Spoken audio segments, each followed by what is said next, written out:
Hello, and welcome to another edition of The Emotions Expert. I am John Rushton. Over a period of time, I've been talking to many people about the art of giving, and they've been giving me their opinions on what giving is to them, how they give, why they give, and whatever else in between. There's also something which is quite often unseen and it's taken for granted, and that's what you do for others. And that is also a very, very strong form of giving. It's you do things for other people because you want to, you like them, you love them, or you feel that they need that giving of some description. And there's a big sort of thought process as to what giving is in this respect. And people are judgmental in what you do and how you do it. And of course, what you do is nobody else's business but your own. And you must always remember that. However, there are people who are relatively well off, who have mental health problems or who are lonely through no fault of their own. No matter how much money you've got, you can't just magic things out of the air or pay for rent-a-friend. It's not the same. There's got to be an empathy there, there's got to be some degree of humanity there, there's got to be some degree of understanding there, and therefore it is a very worthwhile service to that person. And the opposite end of the spectrum is the person who is not very wealthy, who's probably, or I wouldn't say down and out, but is really at the bottom of the scale, where it's deemed as very worthwhile helping them. Yet these people, from time to time, are their own worst enemies. They do nothing for themselves, they do nothing for anybody else, they just take perpetually from other people, and their life goes on. It doesn't get them out of the rut they're in, they have no desire to get out of the rut they're in, and therefore, which is the better of the two? I mean, this is a choice you've got to make yourself, it's not for me to say, but these are things which are part of the art of giving. There are also lots and lots of charities around. Mostly they're of a very good base, and they are set up because of what they do, and it encompasses many areas, from giving to people to help them out in foreign lands, to giving to charities which look after the sick and the elderly and the young and the homeless, to people who are looking to seek for remedies for illnesses and care and stuff like that. And then there are those which actually look for organizations which are for animals, birds, humanity, life itself, gardening, whatever it is. Whatever floats your boat, these are all homogeneous, and they're all part of the grand order of the life we live in. And there's nothing which is you shouldn't do or you can't do, this is better than that. This is what makes you tick. This is what actually appeases your thought process about giving.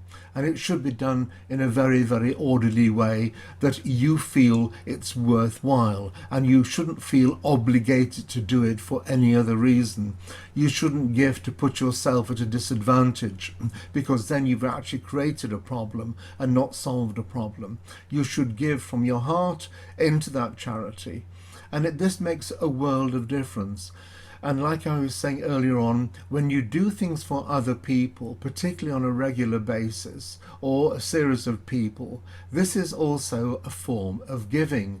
And this may be very, very important, because you may not have the financial means to give to a charity at any one particular moment in time. Other times you may be flush with money, but at certain times you're not. But you can give your time, your experience, your knowledge, your love, your understanding, whatever, which actually enhances somebody else's life, or enhances animals and birds' lives, or whatever it is. You just do that because there's a reciprocal benefit in it. At times, though, you can, if you're not careful, be used or feel used. And I have a first-hand experience of this from my own mother.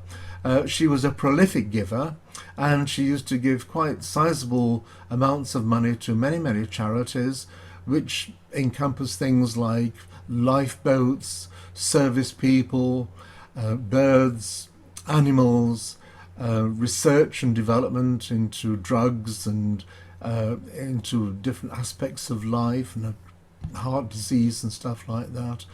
And then all of a sudden, she started getting phone calls from these charities saying, and my mother would say, well, I'm already giving you these. I give a standing order every time to this, or I give a lump sum at Christmas or something. And they would say, oh, but can't you just give a bit more?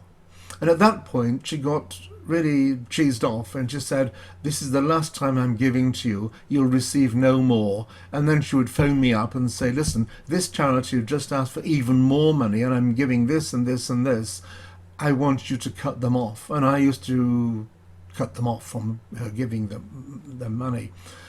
This is something which you've really got to understand in life. People give from the goodness of their heart because they think it's worthwhile. When my father died, he went into a hospice, and my mother raised money for the hospice as well because she thought it was a worthwhile event, and she was very pleased with what they did and how they did it, and for other subsequent people going to the hospice. This is something you do for yourself. You do for the benefit of other people. And the moment you start to feel used or abused or taken advantage of by people who know nothing and don't want to know, all they want to do is fulfill their own part of raising money, then of course this is something which is not very good. You've got to understand about yourself, what you're doing, why you're doing it, how you're doing it, and as I said earlier, you must not feel guilty. You must be the person that actually wants to do what you need to do. You do it within your means because that makes you feel better, more wholesome, and less disadvantaged yourself.